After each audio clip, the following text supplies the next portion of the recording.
کو چھوڑ کر ٹھنڈے پانی سے وضو کر کے مصلی پہ آ کر تہجد کے 2 نفل پڑھتا ہے اور دن چڑھنے کے بعد وہ 4 لوگوں کو بتا دیتا ہے کہ آج میں نے نماز تہجد ادا کی ہے، اس بندے نے اپنی ساری رات کے جاگنے کو برباد کر ڈالا۔ نیکی اگر لوگوں کو دکھانے کی نیت سے ہوگی، ایک بات میری یاد رکھیں، بندے راضی ہوتے نہیں ہیں اور رب کو راضی ہم کرتے نہیں ہیں۔ ایک مسئلہ ہمارا یہ بھی ہے سبحان اللہ کہ لوگ تو راضی ہوتے نہیں ہیں، ہر بندہ اپنی خواہش کے مطابق، ہر بندہ اپنی تمنا کے مطابق، ہر شخص اپنی آرزو کے مطابق ہم سے تقاضا کرتا ہے۔ لوگوں کو راضی کرنا بہت مشکل ہے، مگر ایک مسئلہ یہ بھی ہے کہ ہم اس چکر میں پڑے رہتے ہیں مگر لوگ راضی نہیں ہوتے، اور جو راضی ہونے کے لیے بندوں کا انتظار کرتا ہے اس رب کو راضی ہم کرتے نہیں۔ سبحان اللہ سبحان اللہ۔ دیکھیں نا، اللہ بے نیاز ہے مگر بے نیازی کے باوجود رب اپنے بندوں کا انتظار کرتا ہے۔ سبحان اللہ۔ لاپرواہ ہو کر، صمد ہو کر، احد ہو کر، بے پرواہ ہو کر، رب ہو کر اپنے بندوں کا انتظار کرتا ہے۔ ایک حدیث پاک آپ کی خدمت میں اس پر بھی عرض کر دیتا ہوں کہ رب اپنے بندے کا انتظار کیسے کرتا ہے۔ سبحان اللہ۔ تھوڑی سی آپ نے مہربانی یہ کرنی ہے کہ آپ نے تھوڑی تھوڑی ہوں ہاں ضرور کرنی ہے میرے ساتھ، تاکہ مجھے تسلی رہے کہ بات میری آپ تک پہنچ رہی۔ یہ حدیث پاک قبول فرما لیں، اس کے بعد پھر انشاءاللہ مضمون کو آگے چلاتے ہیں۔ اللہ ہو کر اپنے بندوں کا انتظار کیسے کرتا ہے۔ حضور علیہ السلام نا کچھ باتیں صحابہ کو مثال دے کر سمجھایا کرتے تھے، چونکہ رب نے اپنے مصطفیٰ کو جوامع الکلم عطا فرمائے، یعنی حضور چھوٹی سی بات میں بہت بڑا مقصد بیان فرما دیتے تھے، بہت بڑی مثال دے کر سرکار بات کو واضح فرما دیا کرتے تھے۔ ایک دفعہ سرکار کی مجلس سجی ہے، رب اپنے بندے کا انتظار کیسے کرتا ہے۔ حضور علیہ السلام کی محفل سجی ہے، اصحاب رسول سرکار کی بارگاہ میں حاضر ہیں، آقا نے مثال دے کر صحابہ سے فرمایا، صحابہ اس بندے کی خوشی کا تم اندازہ لگا سکتے ہو؟ حضور کس بندے کی؟ ایک ایک لفظ پر دھیان فرمائیے۔ آقا نے فرمایا ایک شخص سفر کے ارادے سے اپنی اونٹنی لے کر گھر سے چلے، فرمایا اونٹنی کے ساتھ اپنے کپڑوں کو بھی رکھ لے، زادِ راہ اور کچھ پیسے بھی رکھ لے، کھانے پینے کا سامان بھی رکھ لے، اونٹنی کے ساتھ باندھ دے، اور اسی اونٹنی پر بیٹھ کر وہ سفر کا آغاز کر دے، اور سرکار فرماتے ہیں دوپہر کا وقت اسے ہو جائے صحرا میں، گرمی کے موسم میں وہ سوچے کہ میں تھوڑی دیر یہاں صحرا میں رک کر آرام کر لیتا ہوں، اونٹنی سے اترے اور اونٹنی کو کسی درخت کی شاخ کے ساتھ باندھ دے اور خود سو جائے۔ آقا فرماتے ہیں اس کی آنکھ کھلے، حدیث رسول، اس کی آنکھ کھلے اور وہ اپنی اونٹنی کو نظروں کے سامنے نہ پائے، اسی پریشانی میں دائیں بائیں آگے پیچھے بھاگ کر اپنے جانور کو، سواری کو تلاش کرے، مگر حضور فرماتے ہیں اس کی سواری اس کو نہ ملے، اونٹنی اس کو نظر نہ آئے۔ اب وہ مایوس ہو کے، پریشان ہو کے بیٹھ جائے موت کے انتظار میں کہ بغیر سواری کے نہ آگے جا سکتا ہوں نہ پیچھے جا سکتا ہوں، پینے کے لیے پانی نہیں ہے، کھانے کے لیے کھانا نہیں ہے، پہننے کے لیے لباس نہیں ہے، سفر کرنے کے لیے پیسہ اور سواری کوئی نہیں۔ حضور فرماتے ہیں وہ یہ شخص سوچ کر بیٹھ جائے کہ اب تو موت پکی ہے، اب تو موت ہے، مرنا لکھا ہے۔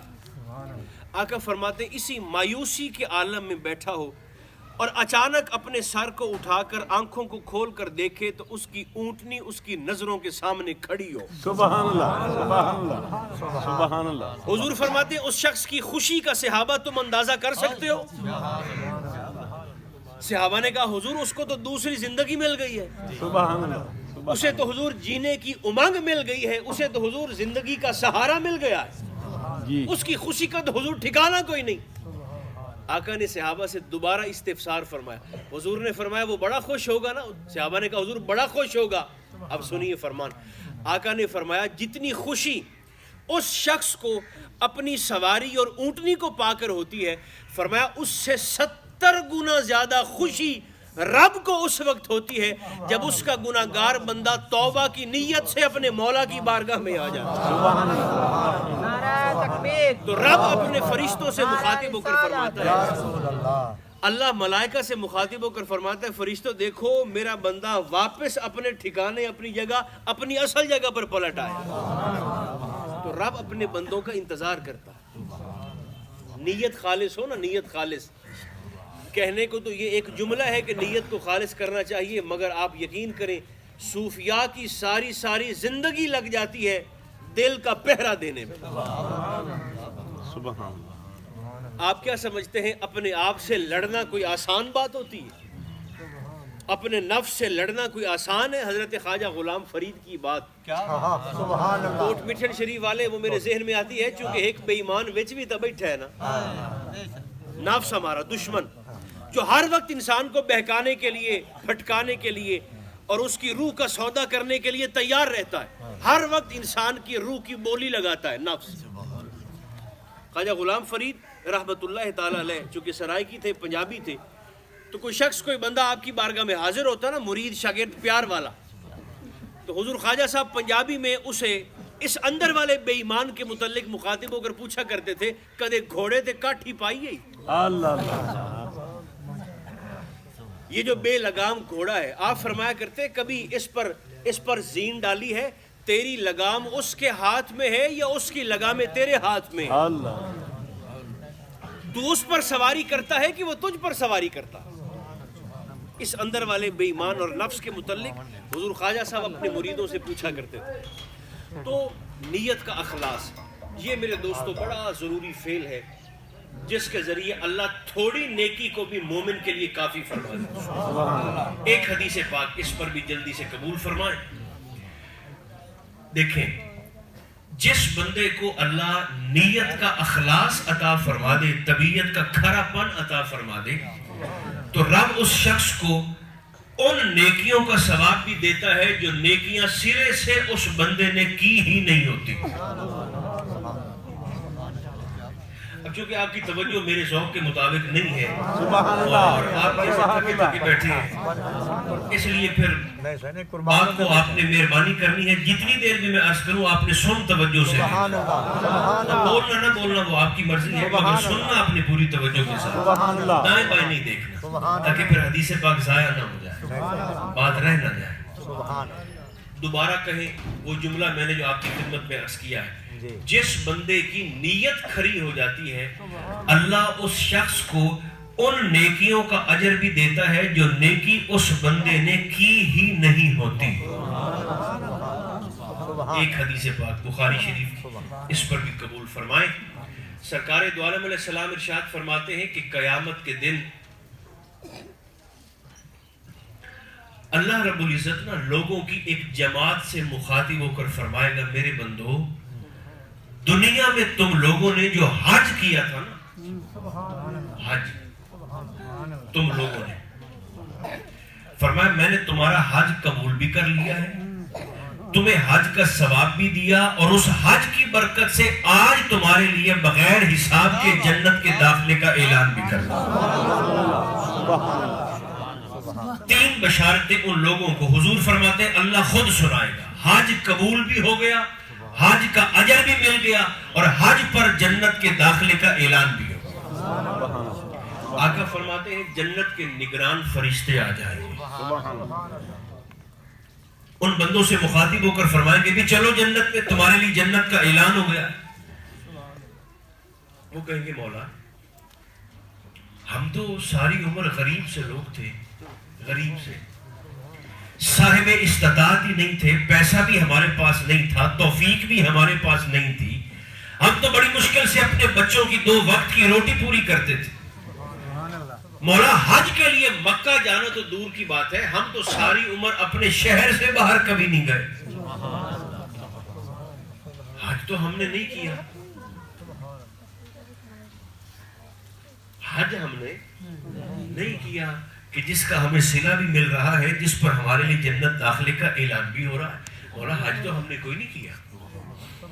حضور فرماتے ہیں اللہ ان بندوں سے مخاطب ہو کر فرمائے گا بے شک تم لوگوں نے حج تو نہیں کیا، اب یہ بات سنیں، لیکن اللہ فرمائے گا جب حاجی حج کرنے کے لیے مکہ مکرمہ روانہ ہوتے تھے تو فرمایا میرے بندو تم یہ بتاؤ تمہارا دل تڑپتا تھا کہ نہیں تڑپتا تھا؟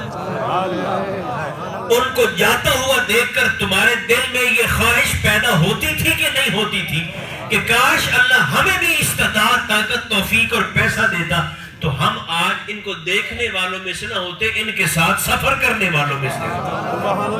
فرمایا وہ جو خالص نیت سے تمہارا دل تڑپتا تھا، وہ جو خالص نیت سے تمہاری آنکھوں میں آنسو آتے تھے، فرمایا اس نیت کے اخلاص کو دیکھ کر حج تم نے نہیں کیا، مگر فرمایا تمہاری نیت کے اخلاص کو دیکھ کر میں نے تمہارے حج کو قبول بھی کر لیا ہے اور تمہیں حج کی قبولیت کے بعد جنت کے داخلے کا اعلان بھی کر دیا۔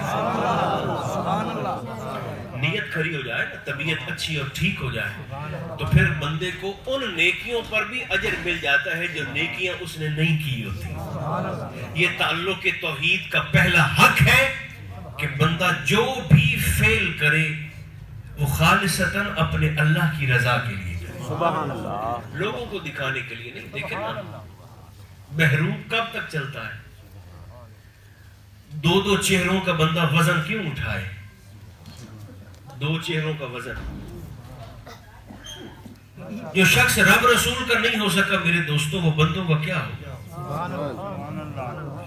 جو بھی فعل کیا جائے وہ اللہ کی رضا کے لیے کیا جائے۔ ایک پہلا حق یہ ہے کہ نیت میں اخلاص آ جائے۔ اللہ سے تعلق کا دوسرا تقاضا یہ ہے کہ بندہ ہو کر اپنے اللہ سے محبت بھی کرے۔ والذین آمنوا اشد حبا للہ، اللہ فرماتا ہے جو ایمان والے ہوتے ہیں وہ سارے رشتوں سے بڑھ کر اپنے اللہ سے پیار کرنے والے ہوتے ہیں۔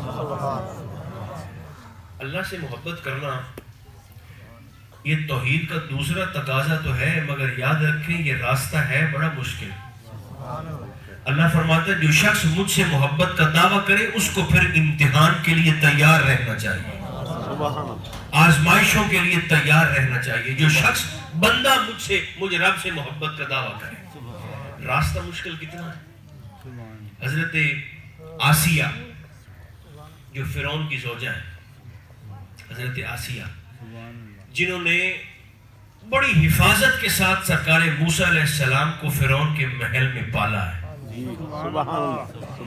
انہوں نے جب جناب موسیٰ کا کلمہ پڑھا نا آپ پر ایمان لے کر آئی، فرعون کو پتہ چلا تو اس نے جناب آسیہ کو بلا کر سمجھایا کہ یہ آپ نے کیا کر دیا ہے، نیا دین اختیار کر لیا ہے، چھوڑ دے اس کو۔ مگر آپ نے دو ٹوک انداز میں فرمایا کہ میں نے اپنی روح کا سودا اللہ کی رضا کے لیے جناب موسیٰ کے ہاتھ پہ کر ڈالا، آمین، جو ہو گیا سو ہو گیا، پیچھے ہٹنے والوں میں سے میں نہیں۔ فرعون نے بی بی آسیہ کے میکے سے بھی کچھ لوگوں کو بلوایا، آپ کے بھائیوں کو، والدین کو، کہ آپ سمجھائیں آسیہ کو کہ یہ کیا کر دیا اس نے، مگر آپ نے جواب دے دیا کہ نہیں، جو ہو گیا سو ہو گیا، اب میرا وہی اعتقاد ایمان عقیدہ ہے جو موسیٰ علیہ السلام کا ہے۔ آمین، آمین۔ جب انکار کر دیا، ایک لمحے کے لیے آپ تصور فرمائیں یہ وہ محل ہے کہ جہاں 20 کنیزیں جناب آسیہ کی خدمت کے لیے کھڑی رہتی ہیں۔ سبحان اللہ، کتنی ایک کے ہاتھ میں پانی ہے، ایک کے ہاتھ میں کنگا ہے، ایک کے ہاتھ میں سرما ہے، ایک کے ہاتھ میں خوشبو ہے، ایک کے ہاتھ میں کھانا ہے۔ 20 کنیزیں جناب آسیہ کی خدمت پہ ہر وقت حاضر باش رہتی ہیں، کھڑی رہتی ہیں، 20 کنیزیں۔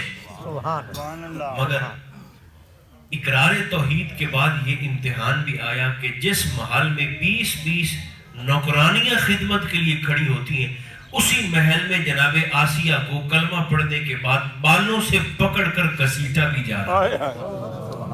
یہاں مجھے حضور کا ایک فرمان بھی ذہن میں آیا، آقا فرماتے ہیں اگر کسی شخص نے کسی دوسرے کو وہاں پر بے عزت کیا جہاں اس کی کوئی عزت تھی تو فرمایا اللہ بھی اس بندے کو وہیں پر بے عزت کرے گا جہاں اس کی کوئی عزت ہوگی۔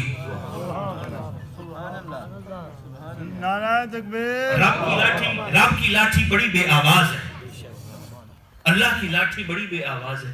یاد رکھیں دو گناہ ایسے ہیں جن کی سزا اللہ ادھار نہیں کرتا۔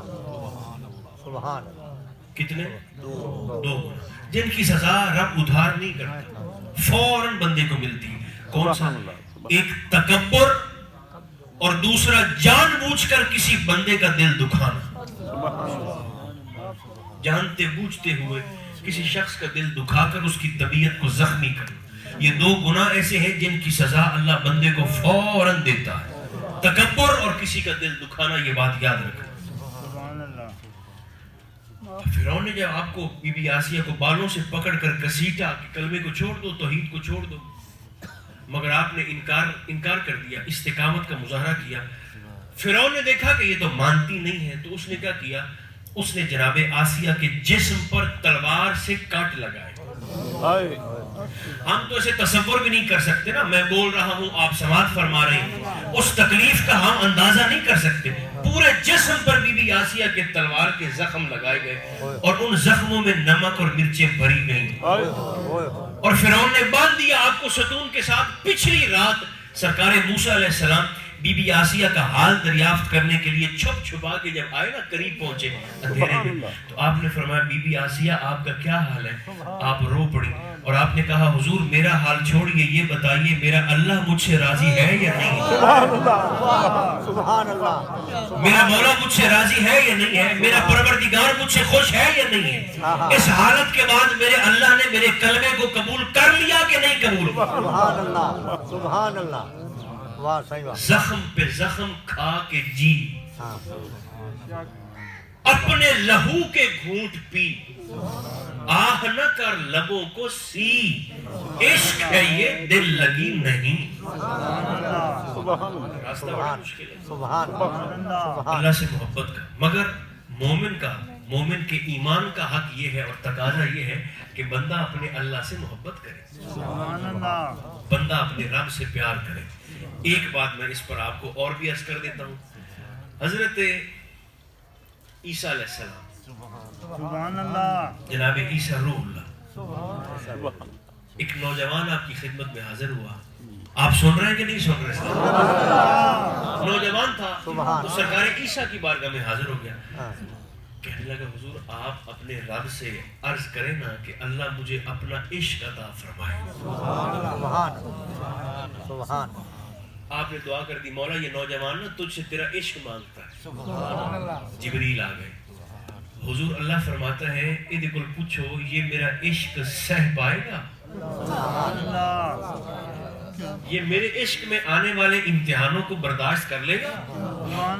آپ نے پوچھا بھئی جوان، اللہ فرماتا ہے میرے عشق اور محبت کو سہ لو گے؟ اس نوجوان نے کچھ دیر سوچا اور سرکار عیسیٰ سے کہنے لگا حضور اللہ سے مخاطب ہو کر عرض کریں مجھے اپنے عشق کا سمندر نہ دے، عشق کا ایک قطرہ ہی دے دے. ایک قطرہ، زیادہ نہیں چلے، ایک قطرہ دے دے. مولا یہ کہتا ہے کہ مجھے تیری محبت کا ایک قطرہ دے دے اور مل جائے. اللہ نے فرمایا عیسیٰ میں نے اس کو دیا.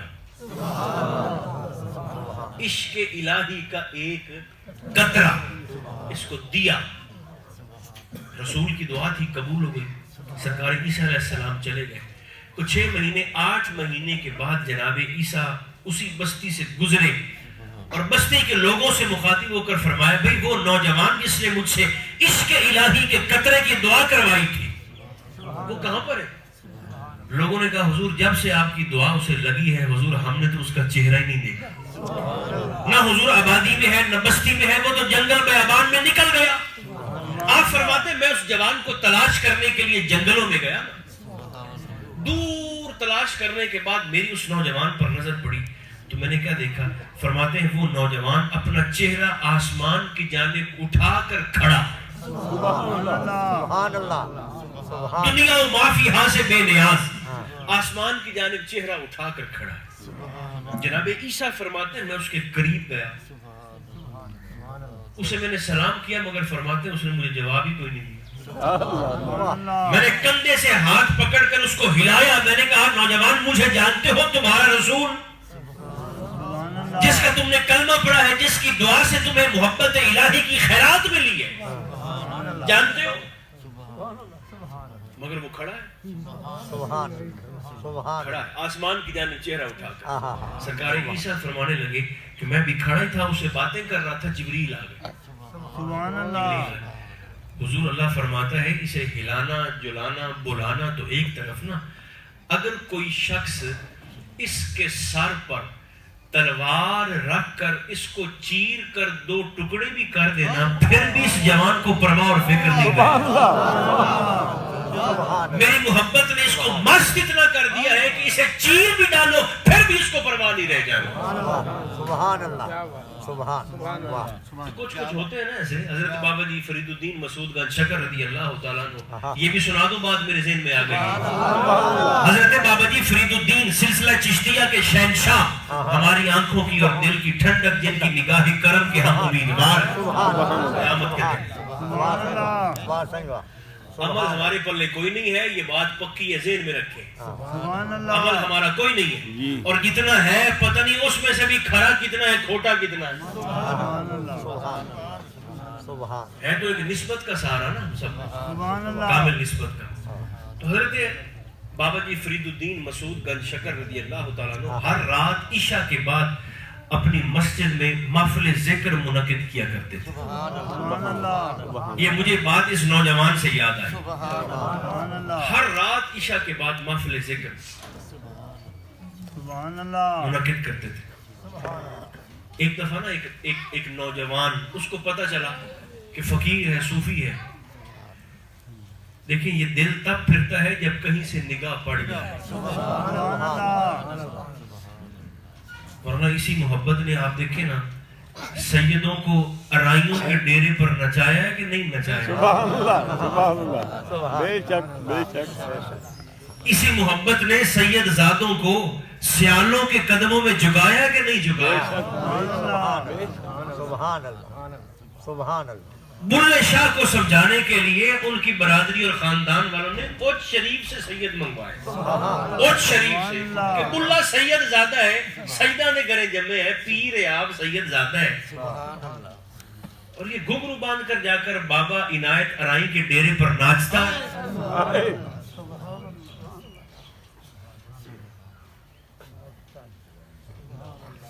جو اوچ شریف سے بڑے تھے نا، انہوں نے بابا بلے شاہ جو کہ جوان تھے مخاطب ہو کر کہا، بیٹے آپ سید زادے ہیں، آپ کیوں جاتے ہیں ارائیوں کے ڈیرے پر؟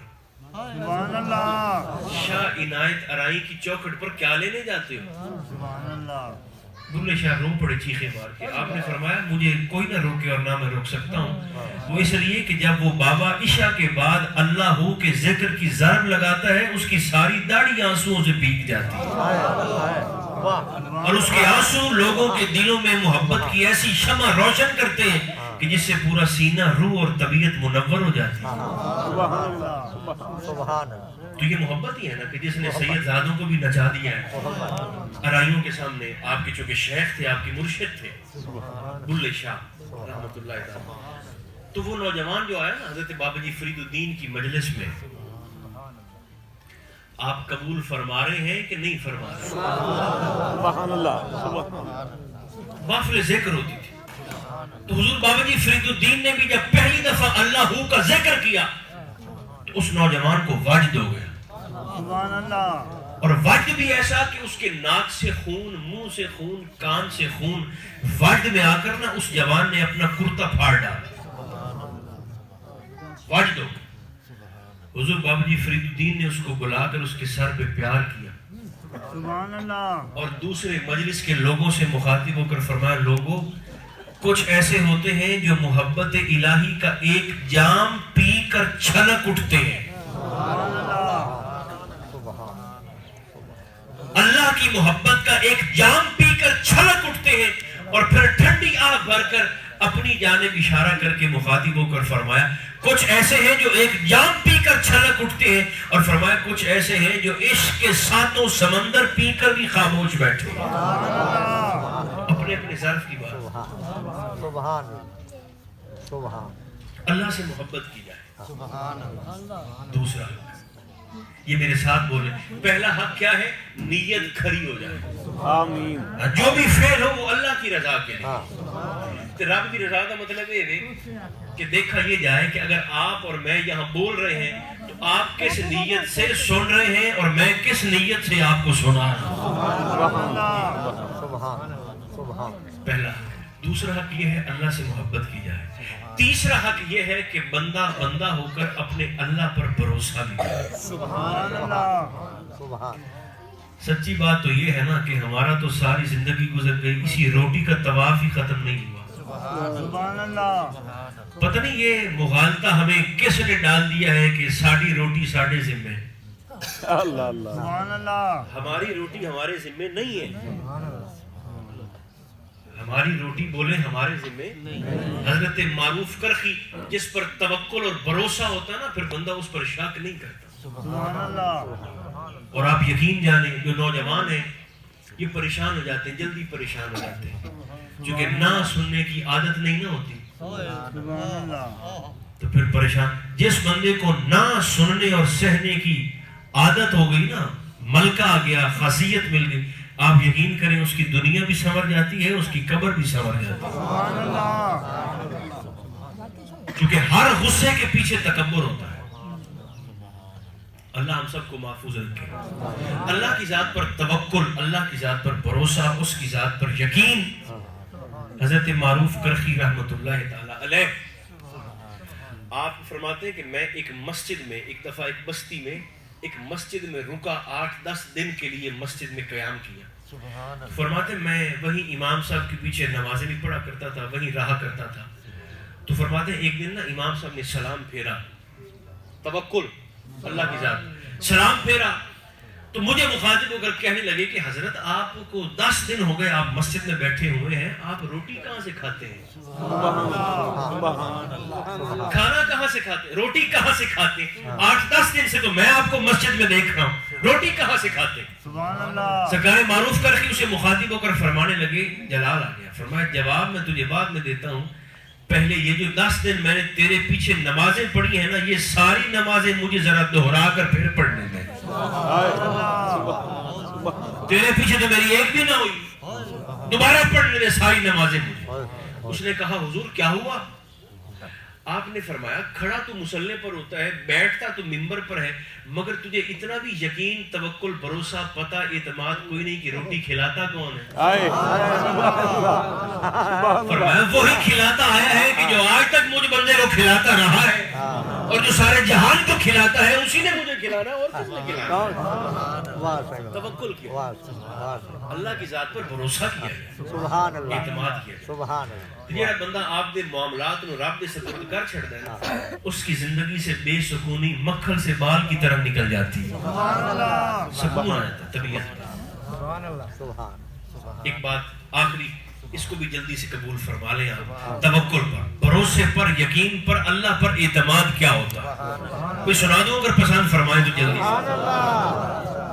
حضرت خواجہ معین الدین چشتی اجمیری رضی اللہ عنہ, سبحان اللہ. جن کی نگاہ کیمیا نے 90 لاکھ کو مصطفیٰ کا مرید کیا. حضرت خواجہ معین الدین بتائے رسول. آپ فرماتے ہیں کہ میں ایک دفعہ حج پر گیا. سبحان اللہ. سبحان. اصل مصیبت یہ ہے کہ ہمارا توکل ہی تو کمزور ہو گیا ہے. سبحان اللہ. چونکہ بندے ہیں نا پھر کبھی کبھی ڈاما ڈول ہو جاتے ہیں, پھر جاتے ہیں بندے. کدے کدے پھر اس گل کا اظہار بھی کرتے ہیں جی مرید بھی اساں ایڈے اونچے پیر صاحب دے ہو گئے, سبحان اللہ. تے مصیبتاں بھی اساں آدیاں نہ ختم ہو گئے. سبحان اللہ.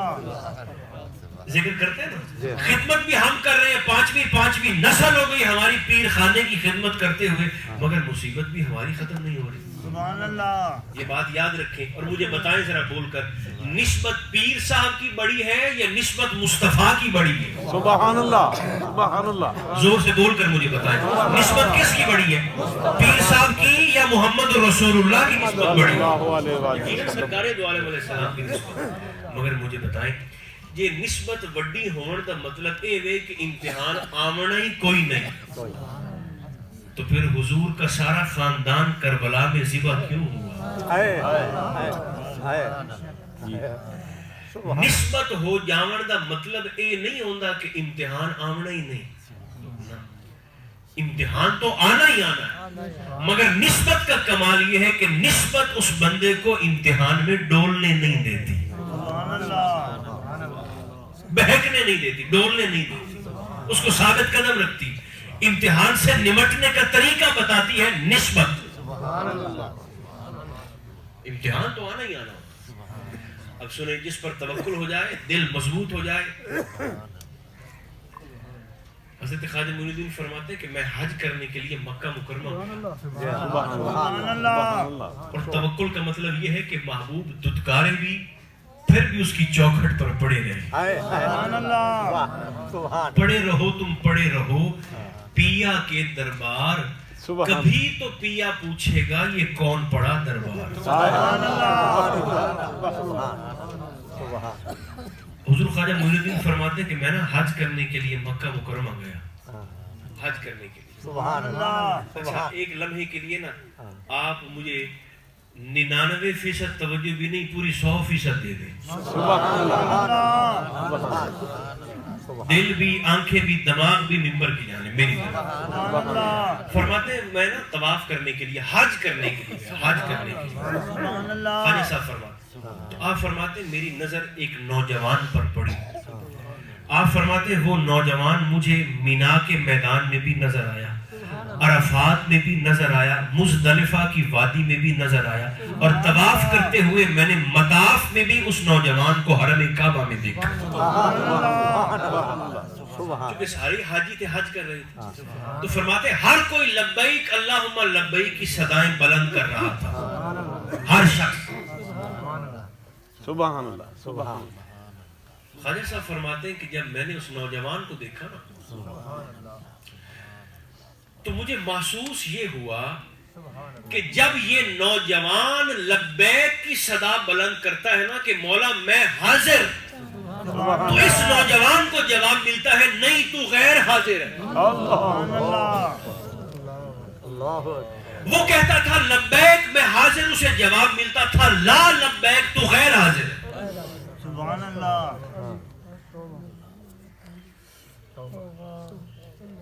وہ بیلیوں جڑے کردے ہیں وہ ڈردے نہیں ہیں. ہم نہ کرنے والوں میں سے ہیں نہ ڈرنے والوں میں سے. حضرت امام زین العابدین علیہ السلام امام علی مقام کے شہزادے ہیں, علی پاک کے پوتے.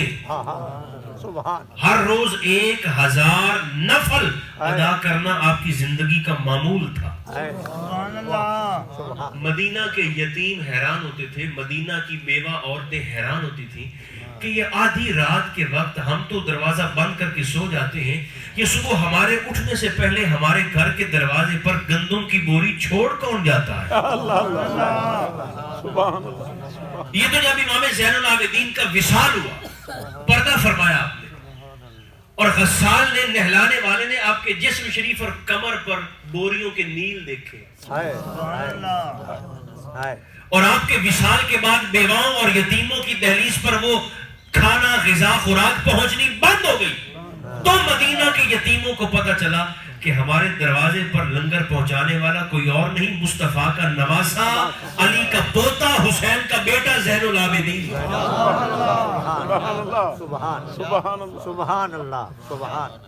روحانی مقام مگر اس لیے ڈرنے کی باری آئی نا, ڈرنے کی باری تھی. ایک دن اپنے مریدوں شاگردوں کے ساتھ بیٹھے امام زین العابدین, تو سب سے مخاطب ہو کر کہنے لگے یار آج ہم سارے ایک وعدہ نہ کر لیں.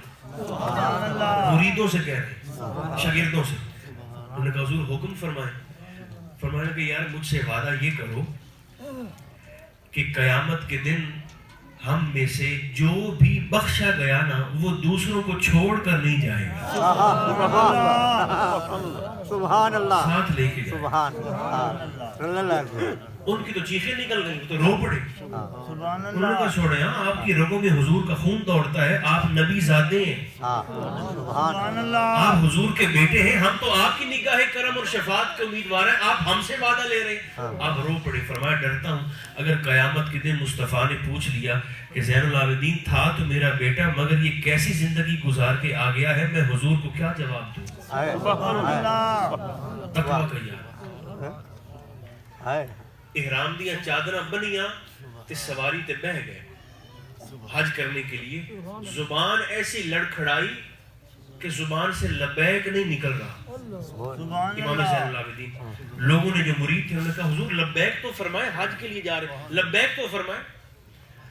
آپ نے فرمایا ڈرتا ہوں لبیک اس لیے نہیں کہتا ایسا نہ ہو کہ میں لبیک کہوں ادھر سے جواب آئے لا لبیک تیری حاضری قبول نہیں. سبحان اللہ. واہ میاں ہے. یہ جن کا روحانی مقام اتنا تھا وہ ڈرتے بھی اتنا تھا. سبحان اللہ. وہ خواجہ معین الدین چشتی اجمیری فرماتے ہیں کہ میں نے نا اس نوجوان کو دیکھا جب وہ کہتا تھا نا میں حاضر اسے جواب آتا تھا کہ تو غیر حاضر. غیر حاضر. ہاں غیر حاضر. آپ فرماتے ہیں میں نے توجہ کی تو مجھے پتہ چل گیا کہ غیر حاضری کا جواب اسی جوان کی لبیک کے بعد آتا ہے. سبحان اللہ. فرماتے ہیں میں نے قریب ہو کر نا اس کو ہاتھ سے پکڑ کر مجمع سے باہر نکال لیا نوجوان کو. اور خواجہ صاحب فرماتے ہیں میں نے اس نوجوان سے مخاطب ہو کر فرمایا جوان تینوں پتہ ہے کہ جب تو کہتا ہے نا میں حاضر تو تجھے جواب آتا ہے کہ تو غیر حاضر. تو کہتا ہے لبیک تجھے جواب دیتا ہے لا لبیک تجھے پتہ ہے. آپ فرماتے ہیں اس نے نظریں اٹھا کر دیکھا نا تو اس کی آنکھوں میں آنسو تھے ہے. اور اس نے مجھے مخاطب ہو کر کہا حضور مجھے پتہ ہے کہ وہ مجھے ہی غیر حاضری کا جواب دیتا ہے وہ مجھے ہی کہتا ہے کہ تو غیر حاضر ہے. اور کہنے لگا حضور 24 سال سے میں ہر سال حج کرنے کے لیے آ رہا ہوں اور ہر سال میں کہتا ہوں میں حاضر وہ مجھے کہتا ہے تو غیر حاضر ہے. اللہ 24 سال سے آپ نے فرمایا 24 سال سے تو آ رہا ہے اور تو ہر سال کہتا ہے میں حاضر تجھے جواب ملتا ہے تو غیر حاضر تو پھر بھی تو آ جاتا ہے. جب تجھے پتا ہے کہ آ کر بھی تیری غیر حاضری لگنی ہے تو کیوں آتے ہو. خواجہ صاحب نے فرمایا وہ نوجوان رو پڑا اور اس نے مجھے مخاطب ہو کر کہا حضور اس لیے جاتا ہوں کہ وہ حاضری لگا لے پھر بھی وہی میرا رب ہے غیر حاضری لگا لے پھر بھی حضور وہی ہے. رکھے میں پھر بھی اسی کا ہوں نہ رکھے دھتکار کے نکالنے میں پھر بھی اسی کا ہوں. سبحان اللہ. کوئی اور دروازہ ہے تو حضور آپ بتا دیں. آپ فرماتے میں بڑا حیران ہوا کہ اس نوجوان کا اتنا اونچا عقیدہ اللہ کی ذات پر اتنا بھروسہ اتنی محبت رب کی ذات پر اتنی کامل. فرماتے میں اس نوجوان سے باتیں کر ہی رہا تھا کہ ہاتف سے آواز آئی معین الدین اس جوان کے راستے سے ہٹ جائیں اس نوجوان کا راستہ چھوڑ دیں. مولا کیا ہوا؟ فرمایا اس جوان کا آنا مجھے اتنا پسند ہے کہ اگر میں نے ایک دفعہ بھی کہہ دیا نا کہ تو حاضر ہے معین الدین یہ اگلے سال پھر آئے گا نہیں. سبحان اللہ. سبحان اللہ. آئے گا. واہ صحیح. اور فرمایا پچھلے 24 سال میں نے جتنے لوگوں کا حج قبول کیا ہے اسی جوان کی لبیک کے صدقے میں قبول کیا. سبحان. سبحان. یہ تیسرا حق ہے کہ بندہ اپنے اللہ پر بھروسہ کرے بندہ اپنے مولا پر توکل کرے بندہ اپنے اللہ سے محبت کرے. یہ کچھ باتیں تھی جو میرے ذہن میں آ رہی تھی آپ کی خدمت میں عرض کرنے کے لیے. سب کر میں دوہرا دیتا ہوں تاکہ جو اب آپ دیر سے تشریف لائے ہیں وہ بھی سبق میں شامل ہو جائیں. مومن کا اللہ کے ساتھ جو تعلق ہے اس کا پہلا حق یہ ہے کہ بندہ نیکی لوگوں کو دکھانے کے لیے نہیں اللہ کی رضا کے لیے کرے.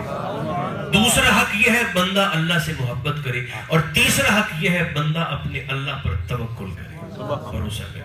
اللہ ہمیں توفیق عطا فرمائے. صلی اللہ تعالی علی خیر خلقہ محمد و آلہ و اصحابہ اجمعین برحمتک یا ارحم